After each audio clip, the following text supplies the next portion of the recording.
आंतरराष्ट्रीय व्याघ्र दिनानिमित्त नागपुरात विशेष कार्यक्रमाचं आयोजन. नैसर्गिक परिसंस्थेच्या संवर्धनासाठी व्याघ्र संवर्धन आवश्यक असल्याचं वनसंरक्षक भरतसिंह हाडा यांचं प्रतिपादन.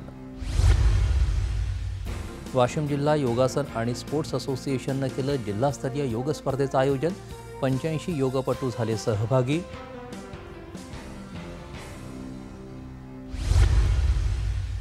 बीड जिल्ह्यात राडी जिल्हा परिषदेच्या शाळेत 1.5 महिन्यांपासून शिक्षक नाही. संतप्त पालकांनी गटशिक्षणाधिकारी कार्यालयात भरवली शाळा. वाशिम जिल्ह्यातल्या यावर्डीच्या शाळेत रंगली आजी माजी विद्यार्थ्यांची संगीत मैफल. भजन, भावगीतं, स्फूर्तिगीतं, गवळण यासह अनेक गीतांची मेजवानी.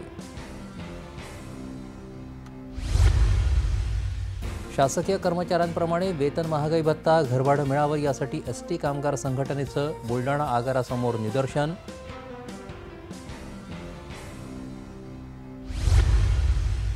वर्धा जिल्ह्यातल्या कारंजा घाडगे इथं ओसंडून वाहणाऱ्या खैरी धरणामध्ये 22 वर्षीय युवक गेला वाहून.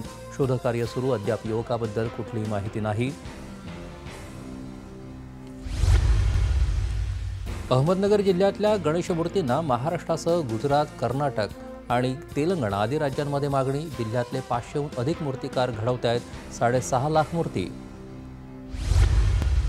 आणि अकोला जिल्ह्यात शिक्षण धोरण 2020च्या 4थ्या वर्धापन दिनानिमित्त मनुताई कन्या शाळेत विविध उपक्रमांचं आयोजन.